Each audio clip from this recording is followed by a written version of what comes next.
John Templeton, welcome to the show. Egan, thank you for having me. If your life was a book, what would the early chapters include?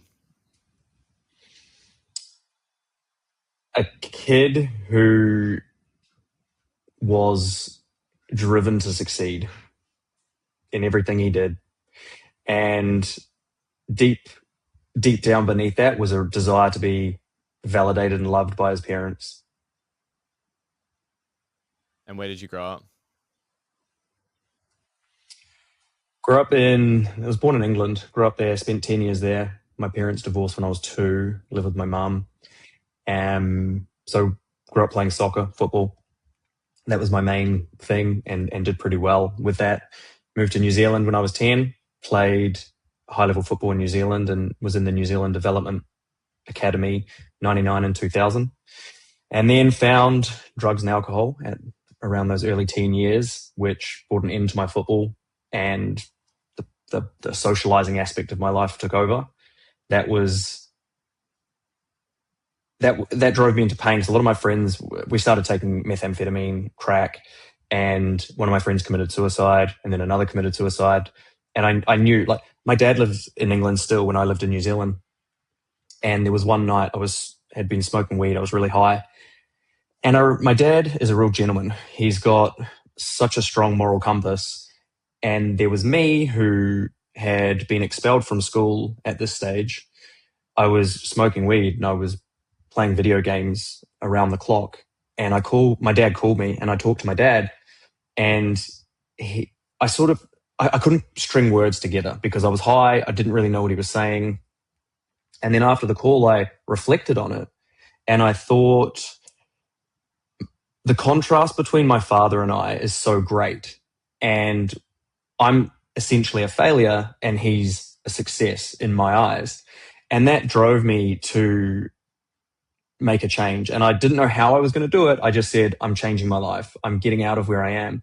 And then the craziest thing, it's a synchronicity. It was the grace of the universe. The next day, a friend called me and I hadn't talked to him in 6 months or so. And he said he was joining the army. And I just said to him, give me the number. I'm coming with you. Like, that is my ticket out of here. So he gave me the number. I called. The rest is really history. I didn't even tell my mum. I just went through everything, signed up. And then my mum only found out the night I had to go to an induction into the military. She drove me over there. She was really proud of me. She thought it was a good decision. Our family has had a few people in the forces in New Zealand. So then joined the military, and that is what transformed my life. It gave me a stable platform with goals and standards to reach, which I could strive to attain, really suited my personality. And that's where I really started to find the part of myself that was able to have some kind of independence and overcome challenges and step into, I don't want to say full manhood, but becoming out of that childish level into a young adult, you could say. When people transition from, I guess, adolescence and they take a military route, what what do you perceive that it gives them that they couldn't find on their own? Because it does seem to transform boys into men and gives them that sort of rite of passage. Yeah, well, it gives them an identity. That's the biggest way. And our identity sits at the core of our being. So they get to be a soldier, they get a value system driven into them, and they have a mission and they have a purpose. So it really ticks every box. All of our needs are met within the military. But I don't think it helped me become a man, but it did help me cover up for being a little boy. And so even after the military, massive identity crisis years later, which I would say that's when manhood came, as opposed to the military gives you an identity, but it's not who you truly are. And so it does give you some kind of individuality and some kind of structure, but there's still more to go after that. A lot of people struggle when they leave the military because of that very, idea that they don't know who they are without it. They don't know who they are without someone telling them what to do, without a mission or a purpose that's given to them. It's not a true inspired mission. And without the frameworks and structure of the military and the routine, the fact that you're essentially forced into physical fitness. Your food is prepped at a big chow hall or mess. So there's a lot of dependence. So even though there's an element of independence, you're depending on a system. And without that system, a lot of people struggle. Yeah, it's almost like this illusion of independence. I felt that identity crisis when I was chasing my sporting dreams, and we think that we are this athlete. And I always find that it's really hard to disentangle what is authentic when there is like this combination of inauthenticity merged with authentic things. Like I love health and fitness, and that was one of my top values, which was merged into my sporting journey. It's really hard to like pull apart, what is actually me versus what is driven from a place of fear, and to really isolate the parts of us that are woven into the fabric of our pursuits. You nailed it. And I know I've been through that exact thing, even reflecting on myself as an athlete. I go, because there were times I would win a competition or I would do something and I would post about it, and I was getting validated. People were validating me, which gave me a sense of purpose, but it's not true purpose. And so, like you say, was I being authentic, or was I just looking for something outside of myself to validate who I am? And so, yeah, I resonate deeply with what you've experienced. And I would say, well, I know that a lot of athletes do. And even if they pretend for a while, deep within, that conflict is still occurring. Because when we reflect on why we did what we did, or what was our reason for doing it, we find again that there might be parts that are inspired. Competing, for example, can be really fun, having a competition. But then there's a part of competing where you only feel like you're succeeding if you're winning. And if you're not, you feel like a failure. And that starts to demoralize you, drop your self worth, make your level of self esteem go down. And that's when you start to go, well, maybe this isn't, those parts of me are not who I truly am. And so I'm just trying to cover up for those insecurities. Do we have to change what we're doing or how we perceive what we're doing? Great question. And it's not what we do, it's how we do it and who we're being as we do it. So I struggle with this conflict as well. So I left competing because I saw these aspects of me that were insecure and inauthentic. Needing to be validated was a huge part of it, and wanting to be the best, wanting to win. And so I left that part of my life and I reflected, why was I doing it? And I saw all of those reasons. So I was judging myself essentially. And then I realized that whether you're an athlete or not, whether you take drugs or not, none of it actually matters what we're doing. It's why we're doing it. It's the underlying reason and the purpose. And so that allowed me to, I even stopped training and going to the gym because a lot of it was for validation again, aesthetics, to look good, to have people comment on my physique. And reflecting allowed me to go back to the gym. And I love training now. I don't compete. And a few people have asked me if I'm going to compete again or even jump into a high rocks competition or something like that. But I love training for the sake of training. And so now it's not what I'm doing. It's the energy I'm bringing to it. It's who I'm being. And I'm doing it for the love of doing it and not for any other reason than that. And so it's I want to say it's never about what someone is doing. And that's why it's so hard to tell when you look at someone. Are they inspired, or are they doing it because they're wounded and they're looking for something outside of themselves? It's very hard to tell unless you know the energy behind what's driving them. Does that make Mm. sense? Yeah, and that's why you see often so many times in society individuals like things that are surprising. Like you're like, oh, this individual, this athlete might have come out and saying they were struggling out of nowhere because yeah, it's not the external identity that they build that truly matters. It has to come from those really authentic foundations.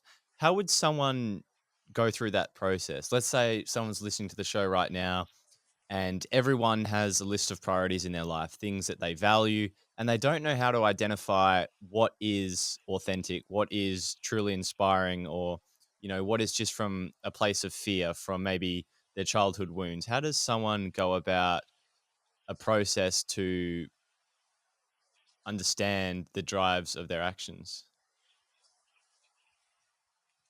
Self reflection is key. I use meditation, contemplation. It's a huge part of my life, and it never was as an athlete. But then after realizing that our emotions drive us, and I'll go one step further, our deep unconscious needs drive us. And those needs, if you've looked or heard of Maslow's hierarchy of needs, for example, you can be driven by survival. And the higher you go up the hierarchy, you're more driven by self-actualization.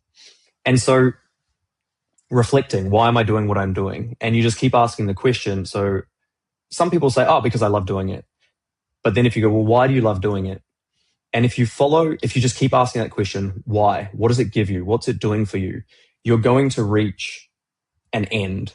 So Abraham Maslow said, if we want to study motivation, in the end, we have to study the end. And so it's that, what is the end thing that you're searching for? Because that's what's truly motivating you. For myself as an athlete, it was a big part of it was validation, but also connection with my friends, because there was a community. And if I wasn't doing it, then I wasn't really part of that community. So as you said, everybody has a set of values and things that drive them.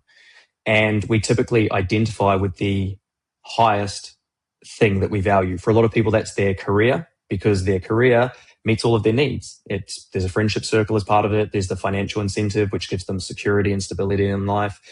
And so when they identify with their career, that's who they are. And what happens, and I know a lot of athletes that are facing this currently, when your career starts to come to an end and your identity is attached to your career, you feel like your identity is coming to an end. And that's terrifying, really terrifying. And so when an athlete, you're really faced with every transition in life is going to come with an identity crisis. It has to. And the reason it has to is because for our life to change, our values have to change. And if our values change and we identify with what we value most, then our identity has to change. And that's terrifying, because we're getting rid of, because the identity sits at the core of our being, and we're letting go of that old identity, and we haven't yet fully stepped into a new identity. This transition point, which is the nexus of transformation, that transition point is terrifying. And that's why a lot of people stay stuck doing what they've always done in the past, because it gives them so much, it just meets their needs. They've got their certainty, they've got their friendship group, they've got, if they're competing, it just gives them something to do and a way to spend their life, but they don't actually grow. So they might be changing, doing this, doing that. Now I've won this competition, now I've won that competition, but they're not actually growing because they're staying in the same identity. And so I went through this. Sounds like you've been through it as well when you coming to the end of your sporting career. Our identity needs to be changing for us to be growing. And to do that, it is about reflecting on what's most meaningful. So what's truly a highest value, as opposed to doing what we've done because we've always done it and it meets all of our needs. And to make that transition into our new identity, we really have to spend some time by ourselves looking at the world and going, what's important to me, truly important, and where do I want to be in the future, not where have I come from in my past, and am I willing to transition through the unknown, the uncertainty, to become the person I want to be? Talk to me about your personal journey and the success you sort of built externally, and potentially how that wasn't built on authentic foundations. When it comes to authenticity, which is the name of the book I've written, it's called Authenticity, the Art and Science of Being Your True Self. It's a gradient. So there's no I'm being authentic, I'm not being authentic. You're either closer to authenticity or further away from it. And so if we're growing, we're just moving closer to who we truly are. And that journey, I believe, takes us our whole life. I don't think we ever get there. However, people like Carl Jung say that life begins at 40, and everything up until that point is really just figuring everything out. And the Buddha says, find your purpose, then give your whole life to it. Picasso said something similar, find your gifts and then give them away. And so I believe that this movement towards authenticity, the first 40 years of life, is figuring that out, even though it never ends, but we transition across a point. At some point, if we're dedicated to our growth, we transition into, okay, I know who I am, and it's who I truly am. And from here, I can pursue something really meaningful and purposeful. So my pathway towards authenticity is still ongoing, but the big one happened, as you said, I had created what I thought my idea of success was. So I was a successful athlete, national bodybuilding champion, Guinness World Record holder, competed internationally at CrossFit. And so I'd sort of been ticking all the boxes, but it was always the same pattern of not feeling fulfilled, always wanting more. And I recognized there was one night I was reflecting, and there was a time in the military where I passed my first aid course as top student and nobody acknowledged me or recognized me. And I remember going, what do I have to do to prove my worth? And so as I was reflecting, I saw all these times through my life, and I realized every single time I set my sights on something, it was to prove my worth. That was it. And that was a big realization, which made me start reflecting on who I would be, who, like, without the need to achieve, without the need to be successful, who would I be? After the athletic performances, financial, I set my sights on, becoming a millionaire. The day I achieved that, I felt no different. I felt empty still. And so I thought, what am I doing with my life? What am I trying to create? So that's when I went inwards and realized that beneath all of my successes, all of the outwardly projected validation I was receiving, I felt worthless, really deep down beneath it all. And I realized I had a choice. There were two pathways I could take. I could keep pretending, keep being the successful John. I'd spoken on stages next to people like Tony Robbins, John DeMartini, who you know, Robin Sharma, Mel Robbins, lots of really great people. And I realized that it was all just this front. And so I had a choice. Do I keep doing that, keep putting myself out there? Or do I spend some time to figure out who I really am and what's important in life? And so I decided that I wanted to go down the path of figuring out who I am.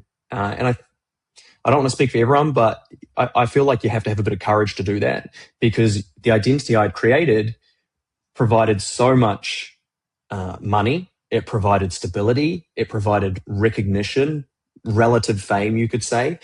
But it was empty. So I believe it. I mean, I was terrified. It took a lot of courage for me to go, okay, I'm going to not do that, and I'm going to follow this other path. And from there, everything collapsed. My whole life collapsed. And during that collapse, I just wanted to grasp back onto my old identity.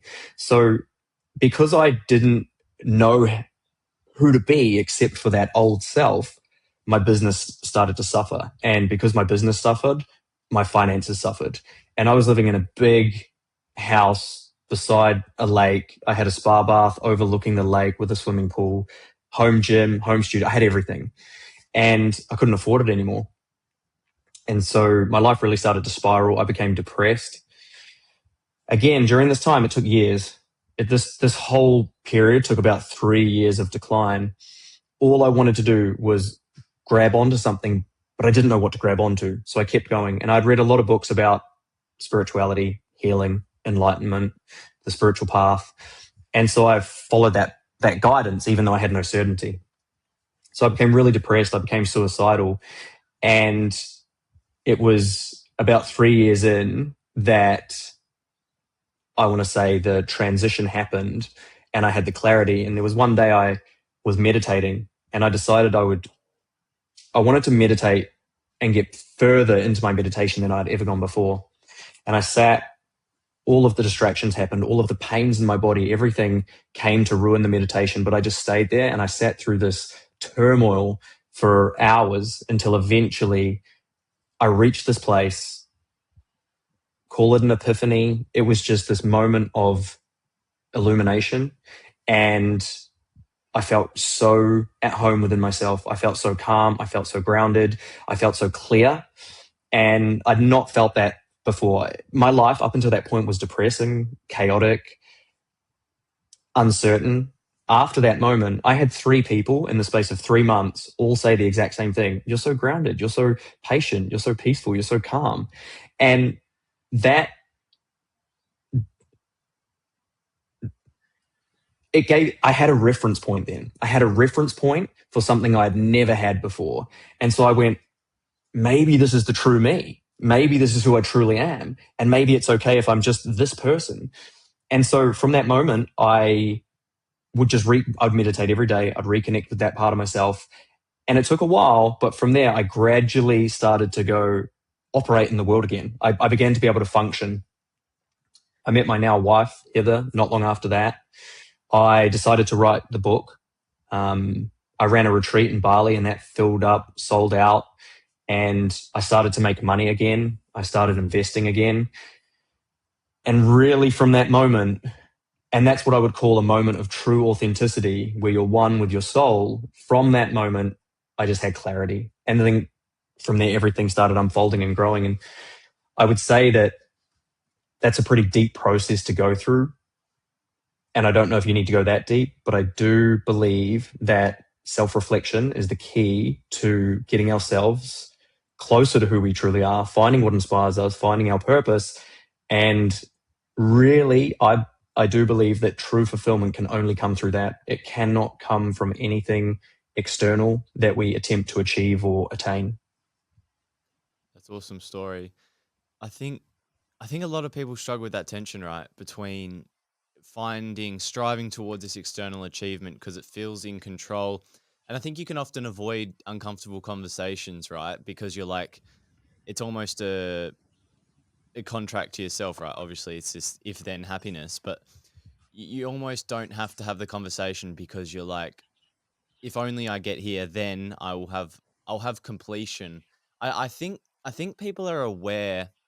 I think a lot of people have this awareness now that, you know, getting to the top of the mountain isn't going to make me happy, but people only feel purposeful when they're progressing and they're evolving and they're achieving and doing more.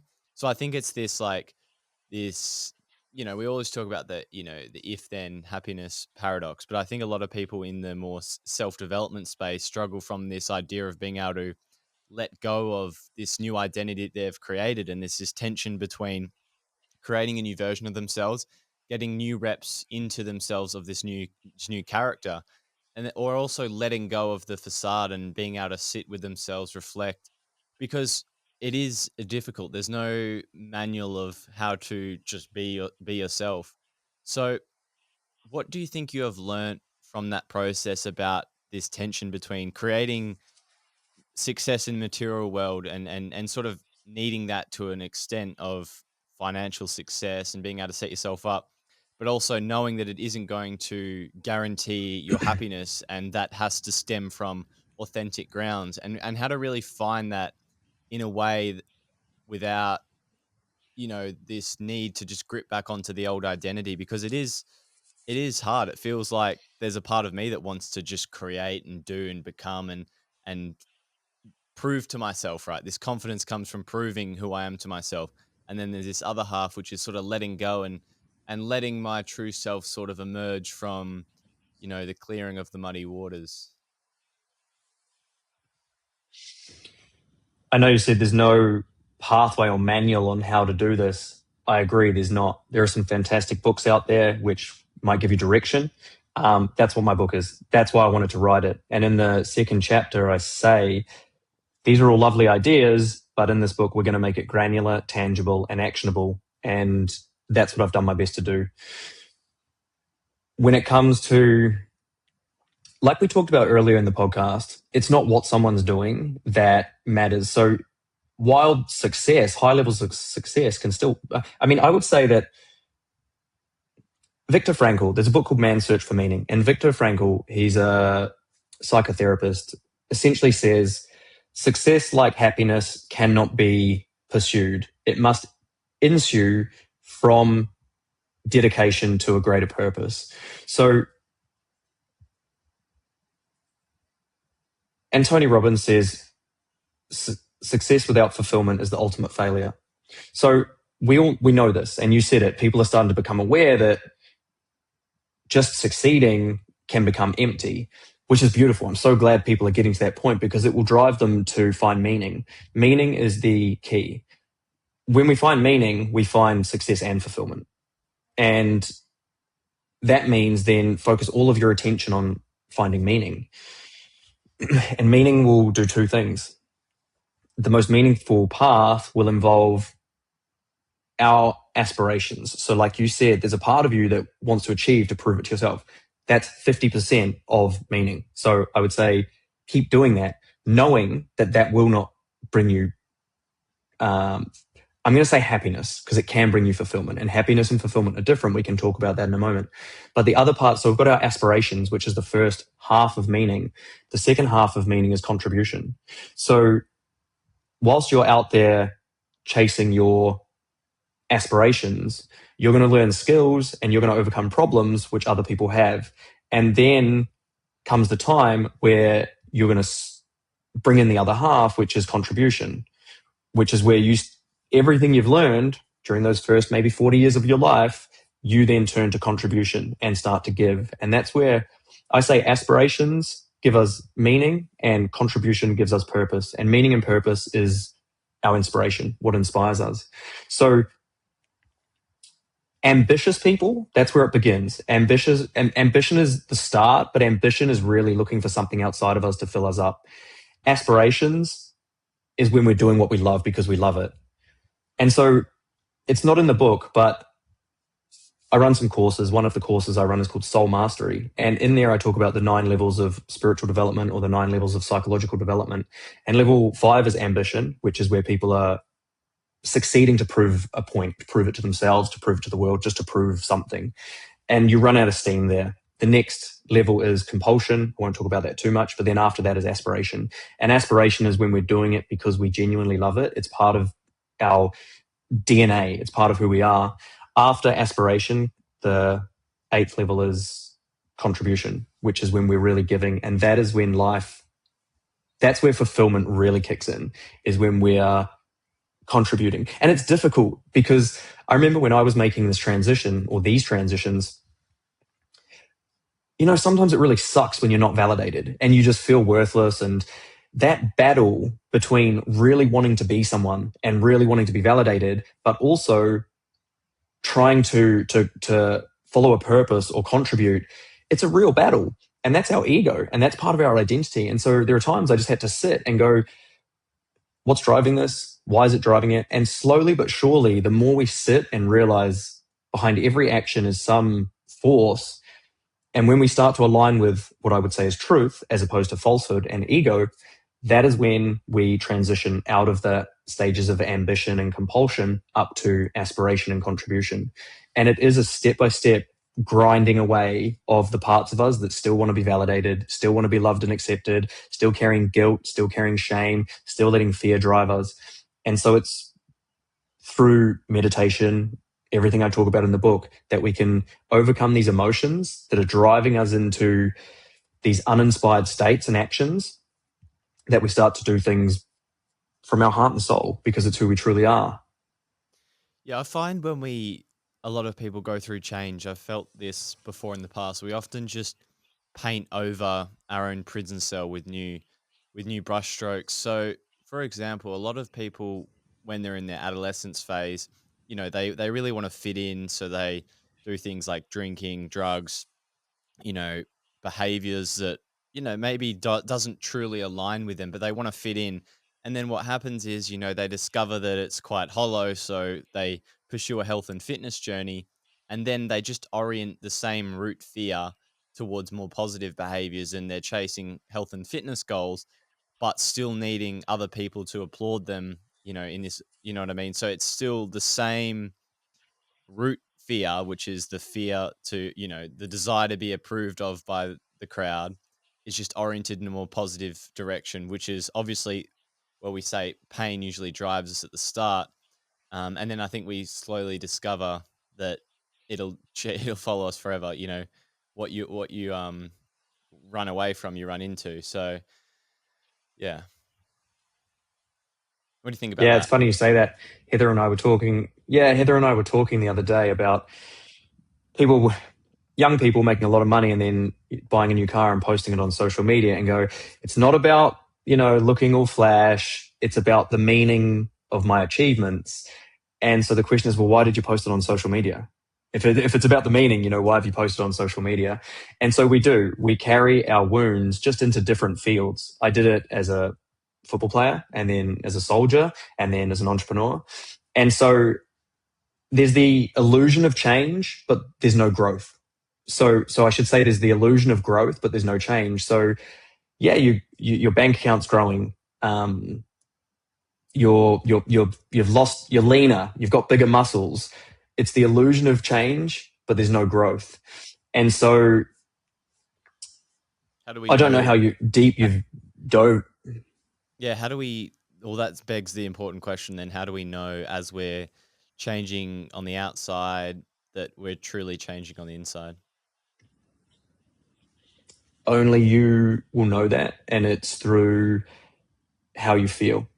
And I say that authenticity is an experience. It's an experience. The closer you get to who you truly are, the more there are five virtues that you will experience. You'll be grounded. You'll have synchronicities occur. So you'll be grounded, you'll be graceful, you'll feel enthusiasm, you'll be present with what you're doing instead of always needing to be in the future. So it's the if then you're talking about, if I achieve that, then I'll get this. But it turns into as then. So you're living present, you're just present. You're present. There's nothing you're chasing. You're not trying to prove a point. And from the outside, I've learned that I can't judge someone else because I don't know what they're experiencing. There are ideas, there are signs, there are symptoms. If I spend some time and talk with a person, I'll get an idea.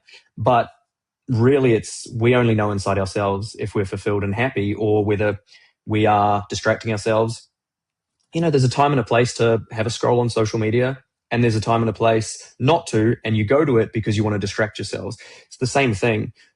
We we can't. I it would be unwise of me to judge someone for doing something when really only they know what their internal experience is. And so we just have to get brutally, brutally, brutally honest with ourselves. And the key Mm, marker of it is, are you spending, I'm going to say, more and more hours of your day present with what you love?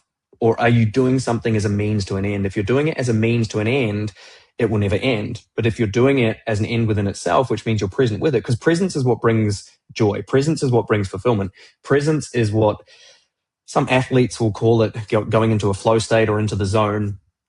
That's presence. And so that when time disappears, when you're present with what you're doing, that is the key marker of someone who is inspired and fulfilled and doing it as an end within itself and not as a means to an end. So that's you're the only one that knows that.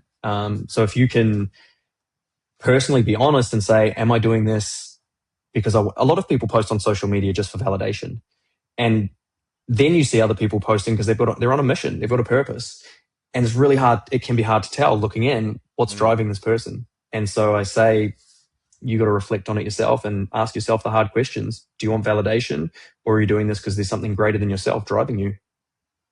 I was reading one of John's books, How to Make One Hell of a Profit and Still Land in Heaven, and it talked about this idea of this person who was meditating on a rock, and they were sort of fantasizing about creating wealth and needing money and really like focusing on all of these material things.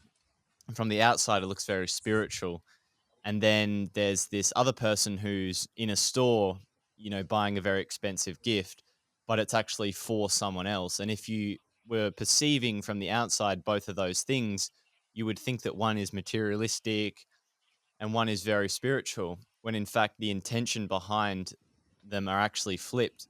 And I guess the point he was making in the book is that the material world and the spiritual world are interconnected, and it's only our moral judgments that separate the two. And it's our opportunity to link the material and the spiritual world with our values, because I think a lot of people, as you said, we make these moral judgments about these behaviors, and there is, I want to get into that. I think that's a very interesting point in personal development, is how our moral judgments, start to control our experience of life, because we start to categorize things as good and bad. Like scrolling on a phone is bad, and we really live in our amygdala. So talk to me about how important it is to understand, I guess, the intention behind things and not put everything into a black and white category. Yeah, I mean, this is a deep topic. We could talk about morals, values, ethics, intentionality for hours. Um, there's a chapter in my book called "The Quality of Action," which is the quality of how we act. Is it motivation or is it inspiration? And motivation is when we're driven by morals, essentially, which are man-made ideals about what should and shouldn't be done. And so I remember as a kid, my dad would say that we'd go out for dinner maybe, he'd want me to dress in nice clothes, and all I wanted to do was be kicking a football around somewhere. And so I was his values and the morals were you dress this way, we go out to dinner, you behave yourself. That wasn't my value system. My value system was rebellious, go and run amok around the place. And so it's a good example of when we're living authentically or inauthentically, are we following someone else's value system or are we following our own? Now, when it comes to morals and ethics, that is usually injected from greater society or someone else, whether that is the law, because the law, it provides stability and structure for society. So you could say that's a beneficial thing, but it's not the law of the world. The law of the world is physics, quantum physics, what's actually real and what's not real. And so we then can impose laws, moralities, ethics onto it. And there's a reason we do that is because we want certainty. We want society to function a certain way. But if we start to listen to that voice outside or those voices, whether that's society, whether that's our parents, whether that's teachers, whether that's religious institutions, military institutions, if we listen to that voice and not the inner voice of the intuition and inspiration of the soul, that's when we start to sell ourselves for an outer authority. And when you mentioned we dualize things into, well, that's correct, that's incorrect, that's good, that's bad, that's wrong, that's right. The moment we do that, we are controlled by our lower mind, by our amygdala, because in true actuality, there is no such thing as doing something wrong or doing something right. There is just events, there's just actions, there's just behaviors. And then people impose their ideals onto whether it's wrong or right. For example, President Trump, Donald Trump, there's so many people that love him, there's so many people that hate him. Some people think he's evil, some people think he's fantastic. What's true? Well, the truth is, and this is the bit that might entangle people's minds a little bit because our head can't comprehend this, okay? Donald Trump is neither good nor bad, and at the same time, he's good and bad, but it just depends on your subjective value system on the way you look at him. And so in true actuality, if you try and pinpoint something on him or on his behaviors, it's unwise to do that because all of a sudden you're then disallowing yourself. So if we look at Donald Trump as an example, extremely wealthy, I would say his family is pretty well raised, kids, all intelligent, doing well financially. His health's I would say his health's not great. If there's something in his life that I would say is he's not done well, his own personal health.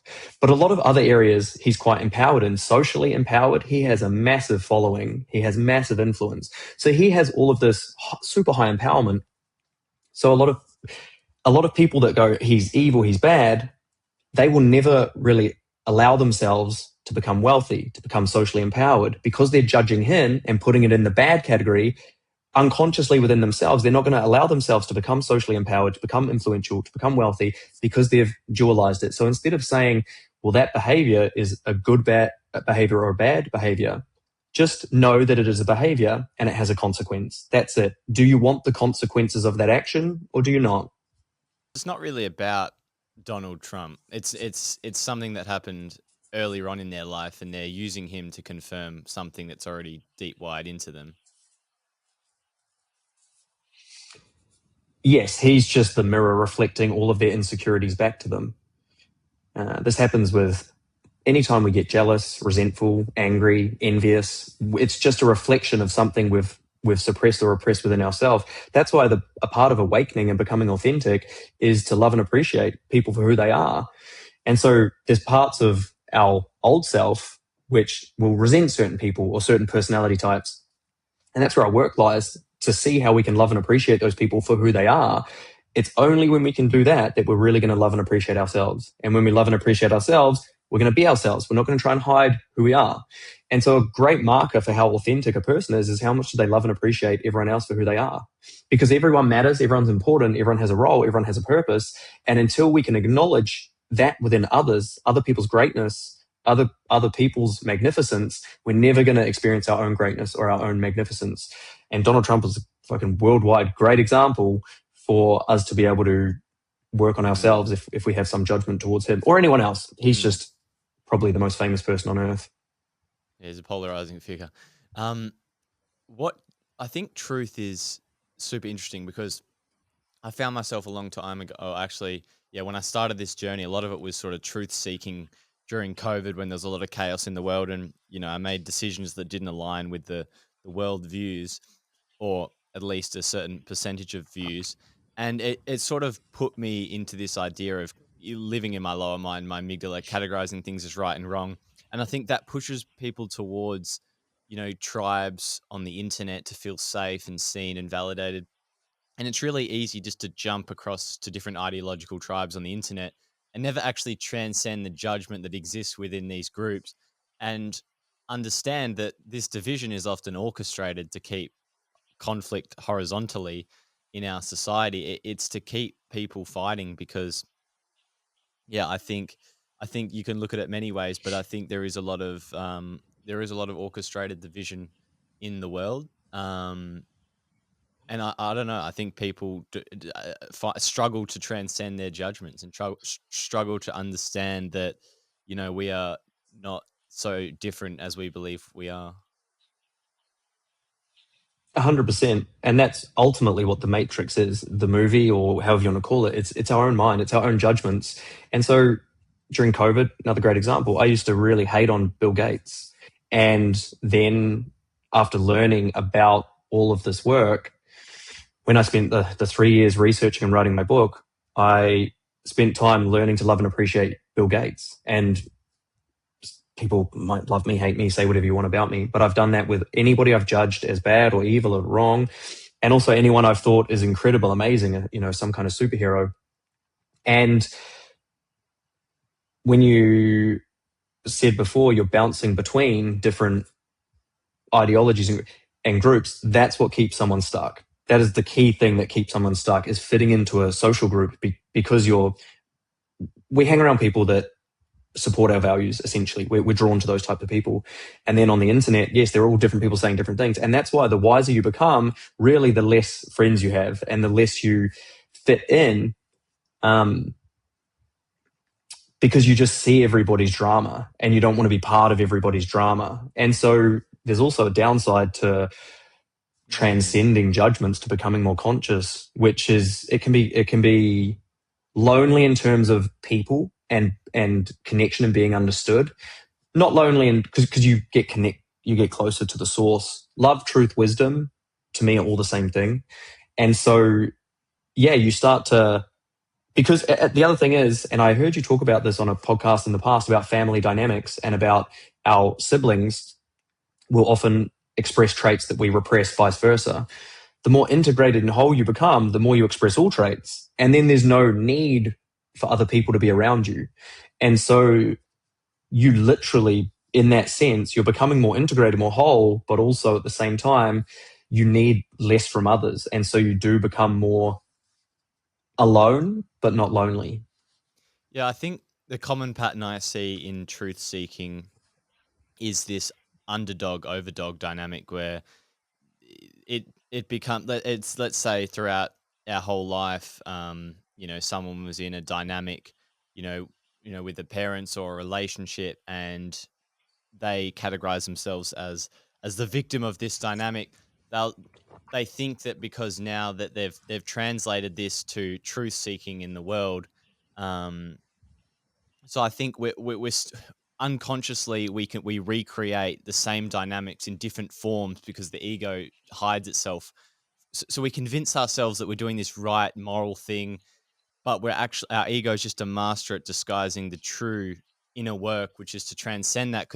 But I'm interested. What is your perspective on this? If it's so loving and so wise and so powerful to do this thing, then surely the ego is smart enough to realize that it should just transcend this? Like, I understand the psychology of the amygdala trying to, keep us surviving in groups, but if we have a wiser mind, then how is it not more in control? If we have a wiser mind, why is it not more in control? Well, I would say that we don't have, if it's not in control, we don't have a wiser mind. That's what I would say. So what's a good analogy that will paint this picture? In my book, I talk about an egg, and our ego or our personality is the shell. The white of the egg is our emotions, our attachments, our judgments, our values. And then in the center is our soul. The yolk is our soul. And so most people are driven by their ego, their personality, their emotions, their attachments. And so very, very, very few people go through the process of getting to the wisdom that they inherently hold, which is it's the source of life. It's like true inspiration. And so there's no connection to it. So whilst there's no connection to it, they're going to be driven by something else, and that's the ego. And you've mentioned truth seeking a few times.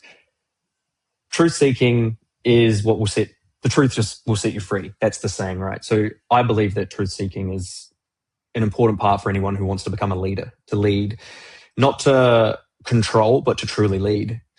And at every step of moving towards the truth, you're going to have a new conflict or problem to solve. And that's growth. Growth is moving towards the truth and overcoming those judgments we have, because you'll just go from one judgment to another judgment, and that's part of growth. But the more you do it, it's like a pyramid. The more you do it, the narrower it gets, and the closer you get to being authentic and truthful. Have you seen that So quote?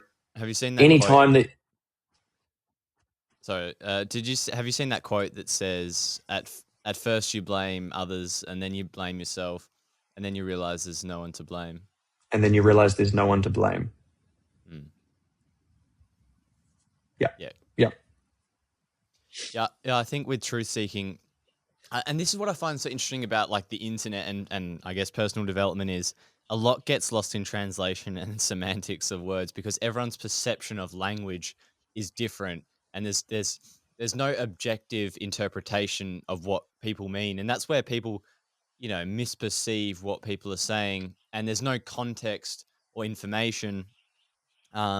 So it's super fast. I find the idea of truth super fascinating. Like, is there this objective reality that we experience? Like, is it the physics of and the mechanics of what actually happens? And then the subjective reality is our consciousness, which is our mind's interpretation of what happens. And then, I had this idea framed as consciousness is information. So the more aware and conscious we become, to the unconscious, we become more aware of the information because oftentimes our ego hides half of the information available to us because we're in our amygdala, right? We're splitting our perceptions and we often only see one side of the story.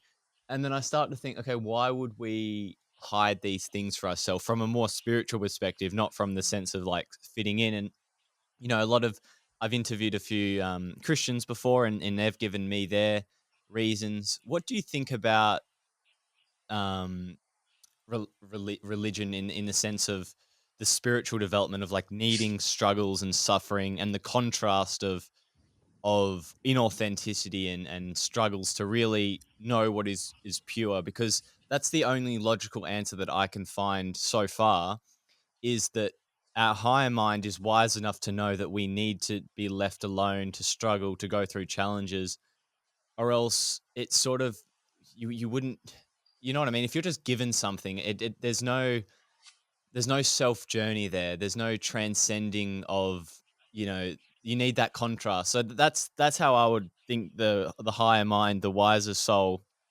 would enable us to struggle. But I think especially now in the landscape of our world is it was so the dopamine and the quick fixes, it's probably becoming slightly harder to go on that journey. Or you could look at it the other way and say, sooner or later, the dopamine and the polarization and the pain and the conflict is going to drive people into that journey. Exactly. There's always the other side of it, isn't there? There's always the whenever you think something's harder, you always got to think something's incomplete from the story because, like you said, people are getting really scared about AI and the internet and how it's very, it's gonna, take away from the purity of things. But I think that's going to drive people towards more authenticity. So there's always that other side to the story. There's always equilibrium. And so these dramas, so you're talking about what I would call dramas now, they're not worth worrying about. And these are the things that take someone off of their purpose. Because if you're worried, because this is fear, essentially, oh, AI is going to take my job. Um, the world's, the world's, even Buddhism says life is suffering. There's this just polarization. And all it does is steal your power, steals your energy from doing what inspires you and contributing, creating, and giving to the world. So, yeah, you know a lot. I can tell you're keen on learning and reading, and there's so much to unpack. You mentioned the unconscious mind, us only seeing half of the story. Let me know if there's a specific thing you want me to talk about. Religion. I would gladly talk about all of these topics forever. So, is there a specific question that I can focus on? Because it'll help me deliver something. Something I haven't explored too deeply yet that I've heard John allude to is situational ethics, and I like this idea of ethics and morals, and like doing the right thing, but understanding like or where that comes from, and this idea of truth as well, because I think there's like a lot of chaos around when it comes to being a good person and am I being nice or am I just being kind or how do I think yeah I've found at times myself like Mm. struggling with what to do in a situation because there's like many different driving forces. There's like my so it's like I think that's a cool one to explore. 100%. And there's one answer. The only quote unquote truly good thing to do is do what inspires you. Okay. So let's just say that is true goodness, is to do what inspires you. That's good with a capital G, you could say. To do anything else, to do what's good or to not do what's bad is unwise because that is you not being true and not being authentic. So I think you said situational ethics. Really, context. Context matters. So to kill someone that's about to come in and stab your family to death and steal everything you have, you would say contextually, maybe if you were to kill them, context would say you would be, even by the law, innocent. Whereas if you were to be on the other side, running in, stabbing up a family and stealing everything, you would say that contextually that would be wrong. And so morals and ethics is trying to discern what's inspired and what's not. And so and I will just always come back to this for myself because there is no, it even says this in the Bible. There is a time for everything under the sun. So there's a time for a peace, there's a time for war, there's a time for rest, there's a time for work, there's a time to kill, there's a time to rescue. So as soon as the mind will only dualize good, bad, right, wrong, should, shouldn't. And so listening to the mind is unwise. It's the heart and soul that carries inspiration. And this is the journey. And I say this with compassion. It is so difficult. I found it really difficult to be able to discern. Am I doing this based on what I've been taught and learned is right or wrong? Or am I doing this because it's truly inspired? And getting to what inspires you is really the key, because then morals, ethics, vice, virtue, all of it dissolves and disintegrates, and you just get to be true. You get to be authentic.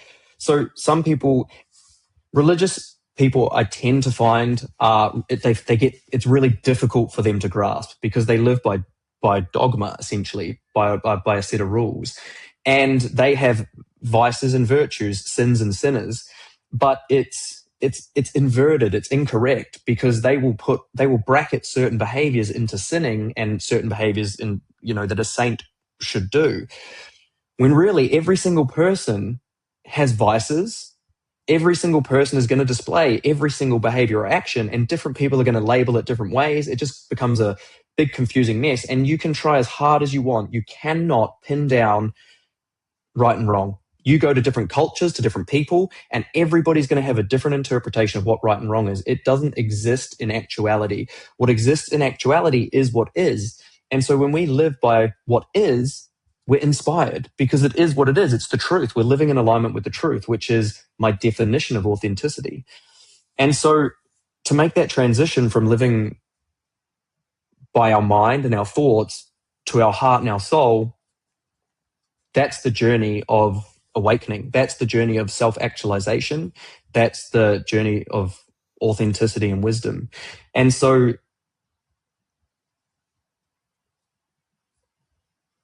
the head can't even comprehend this. So if anyone's listening, it can be difficult to comprehend. In one of the chapters in my book, there's a chapter called Unconditional Love, the Only True Perception.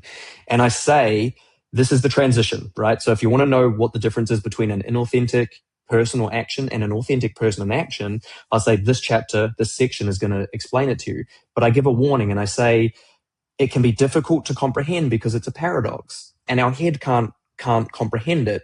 It's only our heart and soul that can comprehend it. And then it's not even comprehension, it's just an experience. And when we can get beyond our judgments and listen to something inside of us, that is when we're truly virtuous, truly virtuous. And that action could be what some people say is evil or bad. So if I was being truly virtuous and, for example, I was to, someone was coming into the house and I was to kill them, like, is that a virtue or a vice? Well, if my judgments were, if I was free from judgment, good, bad, right, wrong, I wasn't driven by fear, I wasn't driven by ego to try and destroy this person's life, and I was truly driven by an inspired moment, then that would be a true virtue. So does that make sense? Because I know it can be tricky to comprehend. How can one behavior be at the same time both right and wrong simultaneously? Yeah, this idea of metacognition and the ability to think about our thoughts has equally evolved us and paralyzed us. As we said, there's often the drawbacks and the benefits to anything. And I think a lot of people who are on this, this is obviously paraphrasing a lot from John's work, but like people who go on self improvement are trying to remove half of themselves. And I think, yeah, it comes from this pain point. We often disown traits due to our childhood and conditioning, and then we often end up compensating in the opposite direction. So I think this idea of integration is super important, and to realize that everything we judge in others we have done. And I've been doing, I do a weekly call with my friend Mitch, who's a facilitator, and we go through.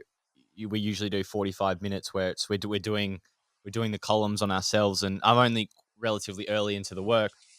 It's just crazy. Everything you think other people have done, or everything you think is external, like you don't recognize how much it's your bias that is influencing it. And look, we have over 170 cognitive biases, and no matter how much you can tell someone, your biases are controlling your reality, there is no good and bad until someone is becomes conscious of the information that distorted their perception. They will not understand how much their own bias is influencing reality. And that's where, like, I love the method, because it's a systematic process to become conscious of what your amygdala has made unconscious. And I think it's really difficult for people to understand their own biases until they become, that's where life often humbles you, life often gives you the teacher, and makes you it's trying to bring you to that, illuminate that truth to you all the time. And that's when I put a story up the other day, and I'm always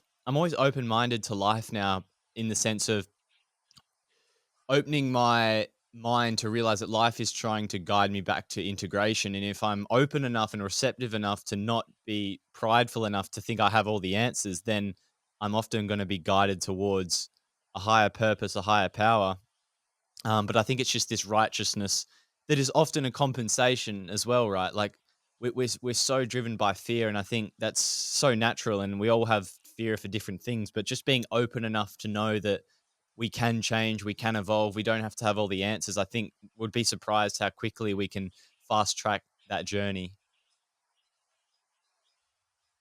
Yeah, yeah, 100%. And I talk about the confirmation and subjectivity biases as well, because we don't know what we don't know. And so, you're so great with your openness and your open mind, because that level of humility is necessary. It's necessary. Otherwise, we stay stuck at a level and our life revolves instead of evolving. And the shadow aspects to us.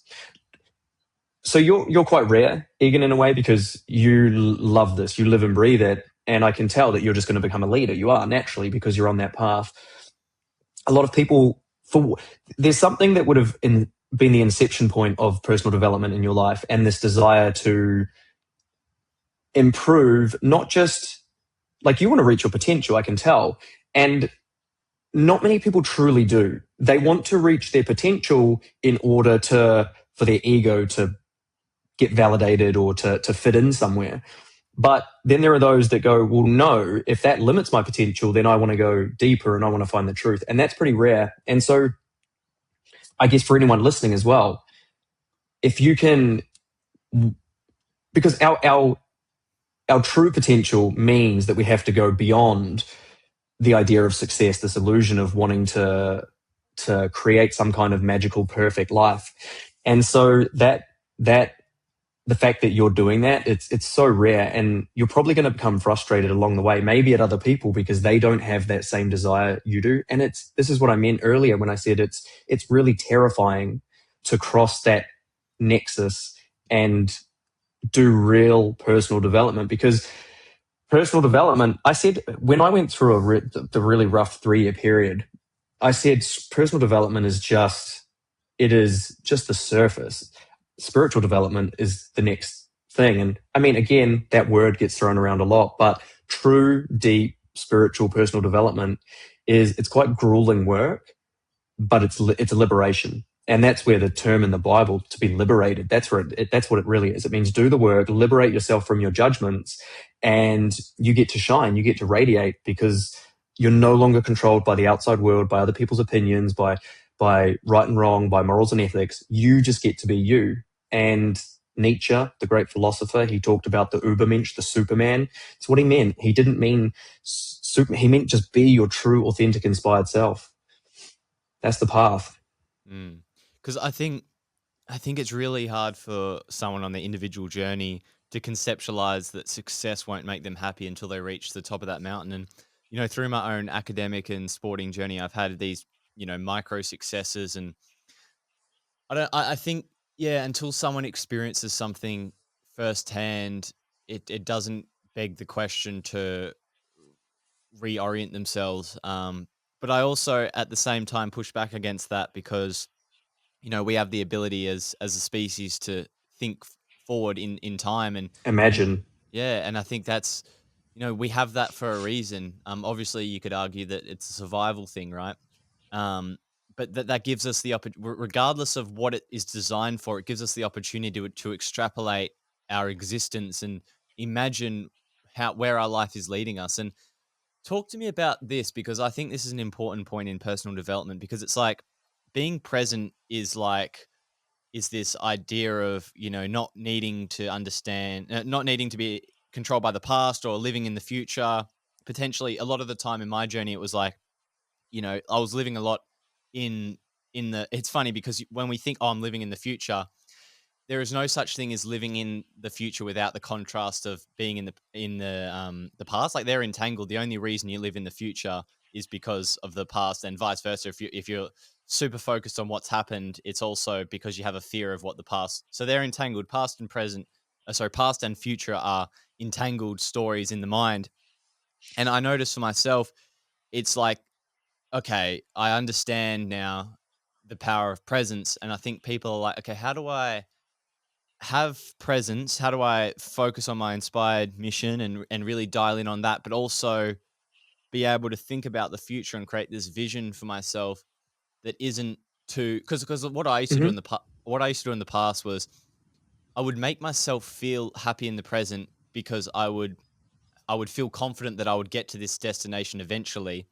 Where I almost get the dopamine hit from promising success to myself in the future, and that would make me feel present because it would take away the fear in the current. I would soothe my anxieties by yeah, go. Yeah, I keep going if you want. Um, so, like you said, our memory and imagination is entangled. So, anytime we're imagining something, and imagination can be positive and negative. So, we can imagine, um, you might imagine losing your job, and that could bring about fear. But you can also imagine making $1 million, and that can bring about excitement. So, we can have imagination work. Both are actually disempowering, and they're both projections from our memory, our past. So our fears, which are future-based imagination, are just projections of our past pains. And our future excitements are just projections of our past pleasures. So as you said, you were escaping the present by going into a future pleasure. Um, and that made you feel good because obviously if you're thinking about pleasure, you're going to feel good. And I talk about in the book, fear and excitement are disempowering emotions, both of them. Fear and excitement equally disempowering. It's not really what we want. But then you also mentioned the ability to take our mind into the future, and it's called foresight. Use foresight to discover where life might take us.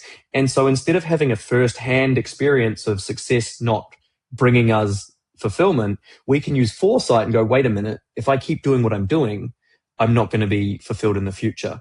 And yes, that's wise. To use foresight in that way is really wise because you can just play out scenarios instead of having to live them out and Yeah. save yourself decades, even lifetimes of trial and error. So some people learn through hindsight, trial and error, and okay, that doesn't work. Let's try the next thing. That's how I used to do it. Now I use foresight. So in a way, we can anticipate, we can look ahead, use foresight. Now, foresight is different to imagination because imagination carries a charge. Either this thing is negative or this thing is positive. So that's our lower mind, amygdala driven. Either we're chasing a pleasurable future or we're avoiding a painful future. Foresight is free from charge. It's objective. It's real. We can look with a balanced mind, and that is what I would say is truthful. So foresight enables us to see the truth of what the future might bring, whereas imagination leads us into a fantasy. Imagining Ion. Because this is when someone goes, oh, yeah, right. You've listened to a lot of John. So if you do what excites you, because excitement is future based, you're excited. It's if then, right? If you follow your excitement, you're going to end up hitting pain because no future is all positive. So if you're escaping reality to think of a positive future, and I did this for myself, when I have this dream house, when I have this car, when I have this success, then I'll be happy. And you get there and you realize the house is a burden, the car's breaking down, I don't have enough money to afford this, all of this stress and chaos, which wasn't in your imagination. When you imagined it, it was perfect, it made you happy. When you get there and you realize it just doesn't exist, it's a fantasy, you experience the opposite to happiness, which is sadness. You feel angry, depressed, frustrated, whatever it might be. And so the key is not to live in the future with imagination and fear, with fear and excitement, to use foresight to be objective. And when we do that, that's when we can be present because our imagination is a lie. Excitement is a lie. Fear is a lie. Present. And we can use foresight to do that. We can use foresight to balance our future, get objective, and then follow the path that's the most inspiring, not the most exciting. Excitement's a trap. Yeah, because I think excitement and fear are just a half truths, right? We only either see the positives or the negatives, and I think when I conceptualize it now, it's pretty simple. It's just like life will give us exactly what we need because it forces us to see the other side of the story. But if we use foresight, the information from our unconscious can be revealed to us because our intuition, as we know, is constantly trying to teach us these things. But I think we don't really give ourselves time and space for it. And it's crazy how someone can spend like their lifetime, you know, trying to, Their whole life. yeah, it's quite, that's where I'm super grateful to have discovered this work quite early on and be super driven for it. But like I said, it's all come from my own. personal journey. It's not like it hasn't come out of nowhere. Like everything life is what lived forward, but understood backwards. And I can understand where I'm at now, and I can only imagine in 5 years that I'll probably say the same thing now. That everything that somewhat confuses me will have so much clarity when I look back. Um, yeah.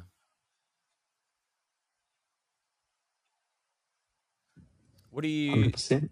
What do you think the purpose of life is? I don't know how much you've reflected on it, but a big part of my journey, I got very, very existential and obsessed about death, and I read a lot of work in on that, like Ernest Becker's work, but then just diving into all the great philosophers, and just my sitting with myself, and at times, sometimes you have a wave of a wave of my own existentialism comes over me. What's your relationship to death like? In the last chapter of my book, I say that the purpose of life is to keep growing towards the truth of who you are. And I believe that. We're here to awaken. That's why we're here. What I will say about death is we're all going to die. That's unquestionable. So, what is worth dying for? Because if we can't find something we're willing to die for, then I believe that we don't really have anything to live for. So, if we fear death, we're going to never be able to step into our true path or purpose. And on the contrary, if we have something that we're willing to put our life on the line for, that means we're going to essentially sacrifice our life for something greater than ourselves. And the word sacrifice means make sacred. And so by sacrificing our lives for something greater, we are walking our sacred, spiritual, our soul's path. And so I would say the purpose of life, it's twofold. It's first to continue moving towards the truth of who you are. And as you do that, give your life to something greater than you. And that's just not fluffy words. I mean, truly be willing to sacrifice your life for something. That is the only way we can make life worth living. Otherwise, we're selling ourselves. We're selling ourselves for some short or medium term gratification if we're putting our survival before a mission or a purpose. So growth is unavoidable. Life will always give you growth. That's one thing that's certain. And along that journey, you'll become more and more dedicated to something greater than yourself. And so, really, we're just pawns on a chessboard of divinity. There is a greater being, consciousness, awareness out there called existence, and we're just a part of existence. And so we can either play our part within existence, which takes a level of humility, going, God, I'm not the creator of all of this. I'm just a part of all this. And so we have the humility to go, okay, what part do you want me to play? And everyone has a part. And so that's what true meditation is. It's going, what part do you want me to play? I'm your servant. Let me serve. I'm here to serve. Not what can I get, not what can I take. Oh, there's part of that because when you serve, this is the paradox. When you serve and you're on your true path, you get everything that you wanted. And so the purpose of life is to find that thing you're willing to sacrifice for. That's your purpose and give everything to it. Mm. I love the word meditation's interesting as well, because it's meditate on the ion, which is basically just to reflect on the charge that we often have, whether it's the euphoria or the negative emotions that we're focusing on, and being able to reflect on them and let the intuition guide us back. I love it.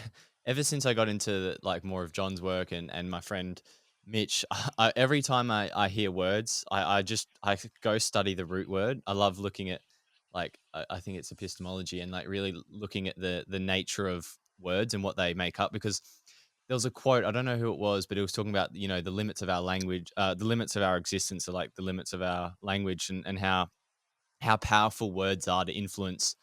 Not only does it, I just find it super, super fascinating how this, like, literally words are just like organized vibrations, and how much they can influence our perception of reality, especially when it comes to doing quote unquote the inner work. Um, yeah. Mm. Yeah. You're obviously deep in DeMartini's work at the moment, which is great. And what you'll find is you could spend a lifetime learning from him. He's fantastic, depth of knowledge. Other mentors out there as well, other people. Tony Robbins is fantastic with words as well. If you've ever listened to him speak Mm, or been through any of his deeper programs, The Power of Language, and getting into the esoteric side, that's why it's called spelling, because you're casting a spell with your words. mm, And so language, and when you really think about it, before language, we couldn't express our experience. And it's argued, I can't remember the name of the hypothesis, but it's argued that the more depth we have within our vocab and our language, the more we actually get to experience, because we can start to have there are nuanced differences. If we just know good and bad, we then can't nuance great to good and then ecstatic to great. So the more nuanced our language becomes, the more unique and rich and deep our experiences become. And like you said, when we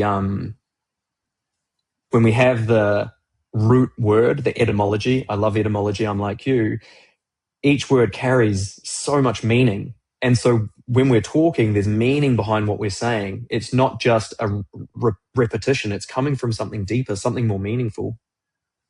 I was just saying, when we know the etymology of a word, that word then carries meaning to us, but also if other people understand the true root of the word, which has been used for centuries, there's meaning behind it, which carries power. Meaning and power are synonyms.